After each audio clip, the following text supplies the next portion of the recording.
Hello and welcome back to my channel. আমি shiny. আশা করছি তোমরা সবাই খুব ভালো আছো। প্রায় 2-3 সপ্তাহ মতো কোনো ভ্লগ আপলোড করা হয়নি। আসলে আমরা তিনজনেই নানান রকমভাবে অসুস্থ হয়ে পড়েছিলাম। তবে সবথেকে বেশি অসুস্থ ছিল শিবম। তো যাই হোক, অনেক দিন ভোগার পরে, ডক্টর দেখানোর পরে এখন অনেকটাই ভালো আছে। আর বাড়িতে কারো শরীর খারাপ হলে আমার একদমই মন ভালো থাকে না। আমার মনে হয় এটা সবার সাথেই হয়। মনে হচ্ছিল কবে আমরা সুস্থ হব, সব কিছু নর্মাল হবে। তো সেইভাবে ওই জন্য নিয়মিত কোনো ভ্লগই করা হয়নি। তবে এই সময়টাতেই আমি রিয়েলাইজ করেছি যে আমি ভ্লগ করতে কতটা ভালোবাসি। মানে লিটারেলি আমি খুবই মিস করতাম নিয়মিত ভ্লগ করা, এডিট করা, এই জিনিসগুলো।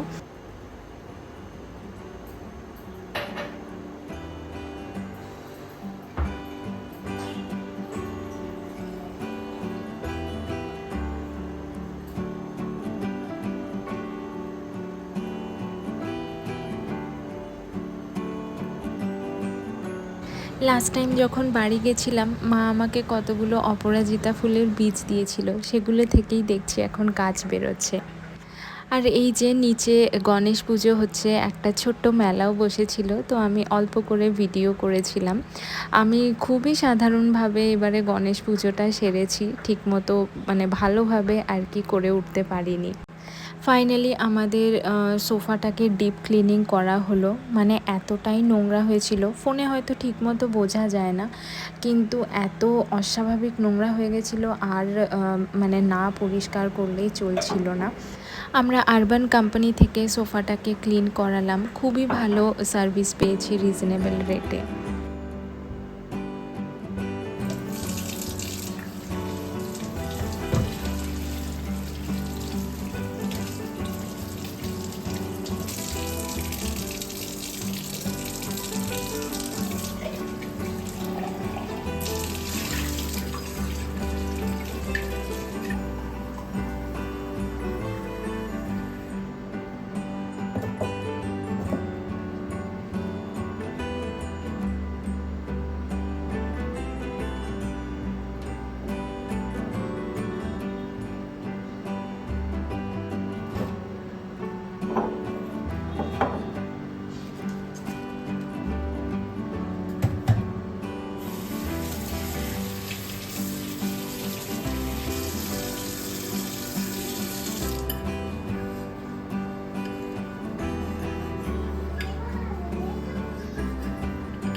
বলো,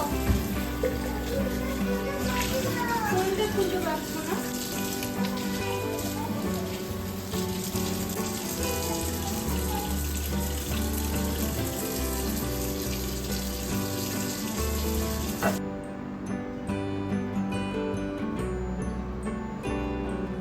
সত্যি কথা বলতে এই কদিন বাড়ির অবস্থা খুবই অগোছালো ছিল। কোনো দিকেই ঠিকমতো ধ্যান দিইনি। অনেক দিন হয়ে গেছে গাছগুলোর জল চেঞ্জ করা হয়নি, ভুলেই গেছিলাম, খেয়ালই ছিল না। তো তারপরে হঠাৎ মনে পড়লো যে গাছগুলোর জল চেঞ্জ করা দরকার।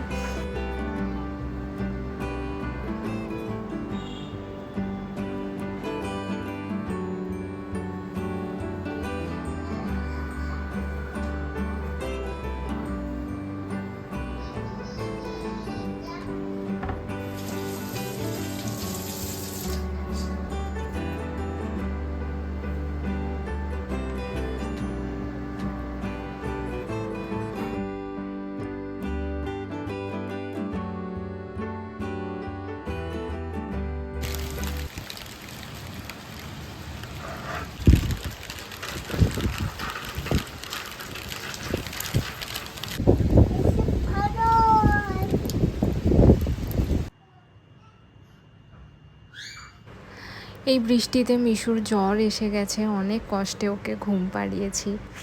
রাত্রিবেলায় মিশু এত কাশছিল, ও ঘুমোতে পারেনি, আর আমি তো জেগেই ছিলাম। তো ভাবলাম বিছানায় আর শুয়ে থাকবো না, তাড়াতাড়ি উঠে পড়েছি। ভাবছি চা খেয়ে আজকে একটু প্যান্ট্রিটা অর্গানাইজ করব। আসলে এত বেশি অগোছালো হয়ে গেছে, যখন যেটা এনেছি ওইভাবেই মানে প্যাকেট খুলে ব্যবহার করেছি, আর জিনিসপত্রগুলো ঠিকঠাক মতো রাখা হয়নি। তো বেশ অনেক দিন ধরেই ভাবছি করব, কিন্তু সময়ের অভাবে আর করে উঠতে পারছি না। অ্যামাজন থেকে বেশ কিছু ছোট সাইজের কৌটো আমি অর্ডার করেছি। আমার বেশ কিছু কৌটো আমি ডিসকার্ড করলাম, নষ্ট হয়ে গেছিলো একদম, সেই মুখের কাজগুলো ফেটে গেছিলো, ভালোভাবে ঢাকনা বন্ধ হচ্ছিল না, তাই সেগুলো বাদ দিলাম। আর কিছু ছোট সাইজের কৌটোর আমার দরকার ছিল, তো সেগুলো আনালাম।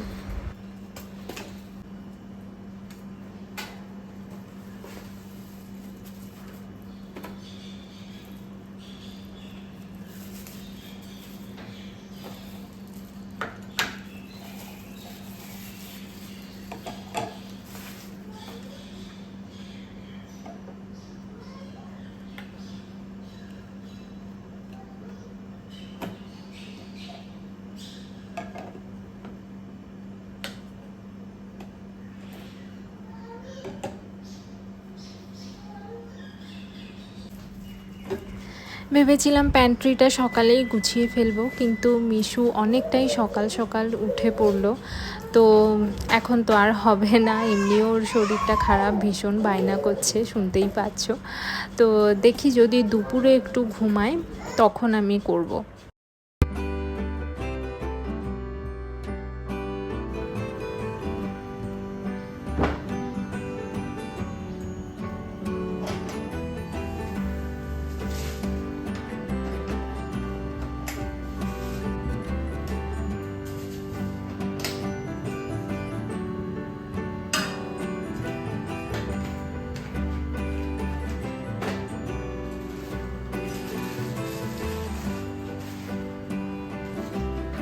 এই যে বড় ড্রামটা দেখছো, এর মধ্যে আমার এক্সট্রা প্যান্ট্রির আইটেমগুলো থাকে। আর এটা অনেক পুরনো এই ড্রামটা, মানে একদম বিয়ের পরপরই কেনা, এখন অনেকটাই মানে কীরকম যেন একটা হয়ে গেছে পুরনো টাইপের। আমি চেষ্টা করি প্রত্যেক মাসেই একবার করে সব জিনিসপত্রগুলো চেক করার, যে কোনো জিনিস নষ্ট হয়েছে কিনা বা এক্সপায়ার করেছে কিনা। হয় না অনেক সময় ভেতরে রেখে ভুলে যায় যে আচ্ছা এই জিনিসটা ভেতরে ছিল, খেতে হবে, খেয়ে নিতে হবে একটা পার্টিকুলার টাইমের মধ্যে। তো সেই জন্য আমি প্রত্যেক মাসেই একবার করে এটাকে ক্লিন করার চেষ্টা করি, কিন্তু লাস্ট মান্থে সেটা হয়ে ওঠেনি, আর যথারীতি অনেক বেশি মেসি হয়ে গেছে। এই ক্যাবিনেটটাও আজকে গুছবো, দেখতেই পাচ্ছ কীরকম লণ্ডভণ্ড অবস্থা। সেই যে তখন সেট আপ করেছিলাম নতুন, যখন ক্যাবিনেটগুলো বানানো হয়েছিল, তারপরে আর এই জায়গাটা ক্লিন করা হয়নি, মানে ডিপ ক্লিনিং হয়নি। তো আর তার মধ্যে আমিও সব উল্টোপাল্টাভাবে কিছু জিনিসপত্র রেখেছিলাম। তো এই যে দেখছো ভেতর থেকে বেরোচ্ছে একটা একটা করে, তো এগুলো সব ভালোভাবে দেখে শুনে এক জায়গায় করে রাখবো। ওপরের কাউন্টার টপটারও একটু ডিপ ক্লিনিং দরকার, মাইক্রোওভেনটাও পরিষ্কার করতে হবে। তো সেগুলো হয়তো নেক্সট ব্লগে তোমাদের সাথে শেয়ার করব। পুজো তো এসেই গেল, আর পুজোর আগে আমি চেষ্টা করি একবার পুরো বাড়িটাকে ডিপ ক্লিনিং করার। তো সেটাও ধীরে ধীরে মানে স্টার্ট করেছি, একটা একটা করে পোর্শন ক্লিন করা শুরু করেছি, কিন্তু এখানে এত মাকড়সার উৎপাত, মানে আজকে পরিষ্কার করলে কালকেই আবার দেখছি ঝুল হয়ে যাচ্ছে। আজকের দিনটা আমার বেশ প্রোডাক্টিভ যাচ্ছে, সমস্ত ঘরের ঝুল ঝেড়েছি, তারপরে ওয়াশরুম ক্লিন করেছি, মানে একদম ডিপ ক্লিনিং। আর এখন বুঝতে পারছি কোমরে বেশ ব্যথা করছে আমার।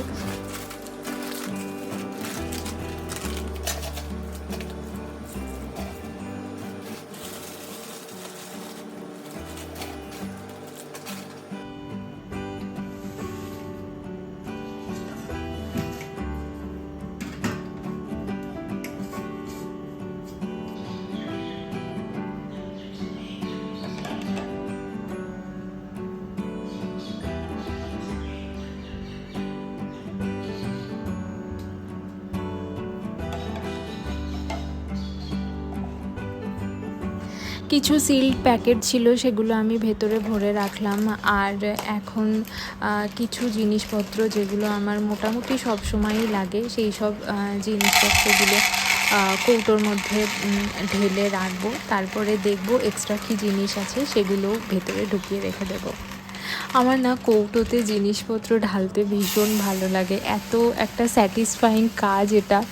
মানে জানি না তোমাদেরও এরকম ফিল হয় কি না, বাট আমি খুব এনজয় করি এই কাজটা।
কন্টেনারগুলোর কোয়ালিটি কিন্তু বেশ ভালো, একদম শক্তপোক্ত।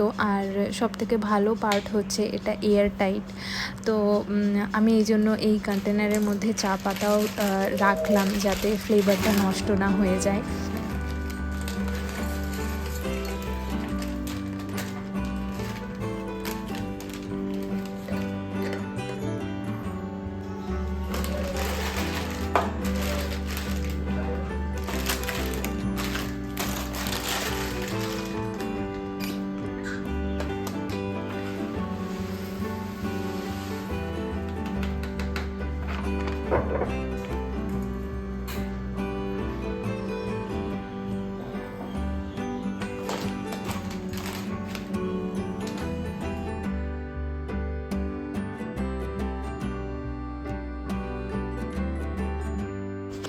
এবারে কিন্তু মাঝে মাঝেই অর্গানাইজিং বা ছোটোখাটো ডেকর ভিডিওস আসবে আশা করছি। অনেক দিন ঘর সাজায় না আমার, না মানে অনেক দিন একভাবে জিনিসপত্র থাকলে খুবই মোনোটোনাস লাগে। আমার মনে হয় জিনিসপত্র এদিক থেকে ওইদিকে সরাই, এটা মানে কিছুদিন পর পরই আমার এরকম একটা মনে হয়। তো সেই জন্য যখন যেটা করব সেটা তো তোমরা দেখতেই পাবে। এটা না আমি ছোটোতে মাকেও দেখতাম যে জিনিসপত্র এই দিক থেকে ওদিকে সরাচ্ছে, টেবিল, ডাইনিং টেবিল, ফ্রিজ, যেগুলো মানে আর কি সম্ভব সরানো। আর যেগুলো পারতো না সেগুলো বাবার হেল্প নিত। আর বাবা মাঝে মাঝে একটু রেগেই যেত যে কেন সরানো হচ্ছে। এখন বুঝতে পারি ওই মানে একটা একঘেয়েমি ভাব কাটানোর জন্য মা হয়তো জিনিসপত্রগুলো এদিক থেকে ওইদিকে সরাতো। মা বাবার কিছু হ্যাবিটস, ভালো গুণ, খারাপ গুণ, সব কিছুই আর কি অল্প অল্প করে আমার মনে হয় বাচ্চাদের মধ্যেও চলে আসে।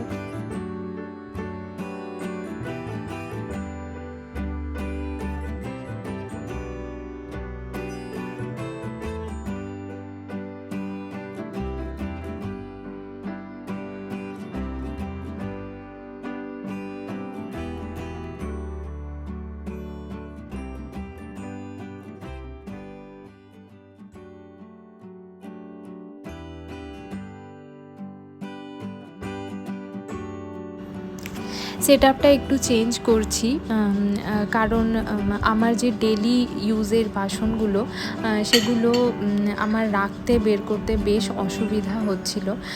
তো একটু সেটআপটা চেঞ্জ করে দেখছি, মেবি এটাতে আমার মনে হয় একটু সুবিধাই হবে। এই যে ড্রয়ারটা দেখছো সেটাকে আমি খালি করলাম।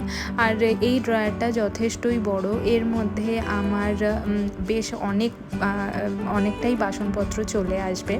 তো আমি এই ড্রয়ারটার মধ্যেই সেগুলোকে শিফট করব।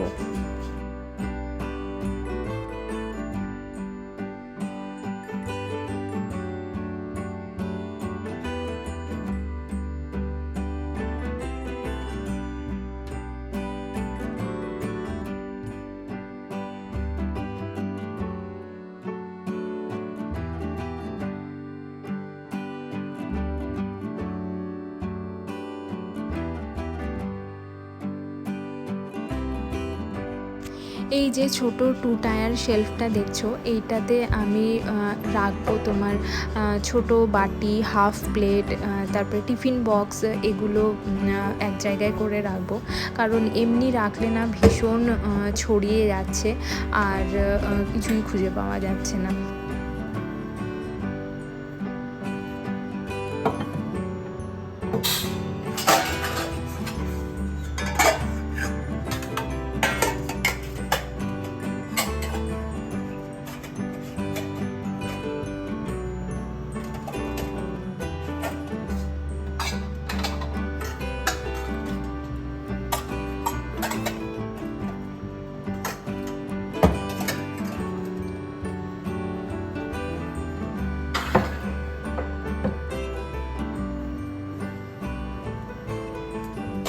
উপরের শেলফটা বেশ ভালোভাবেই গুছানো হয়েছে, আর আমার মনে হচ্ছে সব কিছু আমি খুব ইজিলি অ্যাক্সেস করতে পারবো। এবারে নিচের শেলফটাও গুছিয়ে নেব। আনফর্চুনেটলি নিচের শেলফটা যখন আমি গুছোচ্ছিলাম, ভিডিওটা আমি অন করতেই ভুলে গেছি। আমি ভাবছি ভিডিও রেকর্ডিং হচ্ছে, কিন্তু কিছুই রেকর্ড হয়নি। তো যাই হোক, আমি তোমাদের ডিটেলসে দেখিয়ে দেব আমি কিভাবে সেট আপ করেছি। আর সত্যি কথা বলতে এই সেট আপটা ভীষণ ভীষণ ভালো হয়েছে। আমি সব জিনিস খুব ভালোভাবে দেখতেও পাচ্ছি, আর আমার নিতেও ভীষণ সুবিধা হবে। আর সবথেকে ভালো লাগছে যে প্রতিটা কর্নার বলো বা স্পেস বলো আমি খুব ভালোভাবে ইউটিলাইজ করেছি। তো একটু ক্লোজ আপে তোমাদের দেখিয়ে দিই আমি কিভাবে সব জিনিসপত্রগুলো রেখেছি।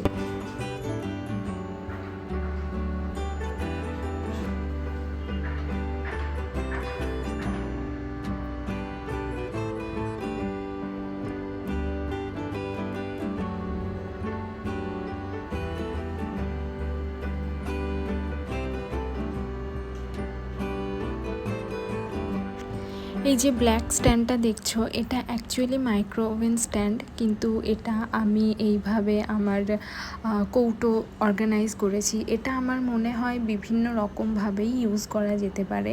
চাইলে যদি জায়গা কম থাকে এর উপর সুন্দরভাবে গাছও রাখতে পারো বা বই খাতাও রাখতে পারো। এটা বেসিক্যালি একটা মাল্টিপারপাস স্ট্যান্ড।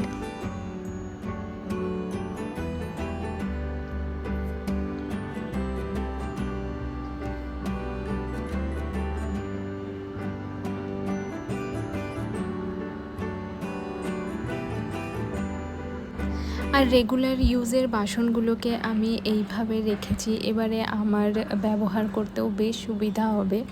আজকের ব্লগটা তাহলে এখানেই শেষ করছি। প্যান্ট্রি রিসেটের এই ব্লগটা যদি তোমাদের ভালো লাগে অবশ্যই একটা লাইক করো, আর আমার চ্যানেলটা সাবস্ক্রাইব করতে ভুলো না। আবার খুব তাড়াতাড়ি দেখা হবে একটা নতুন ভিডিওর সাথে। Till then bye and take care.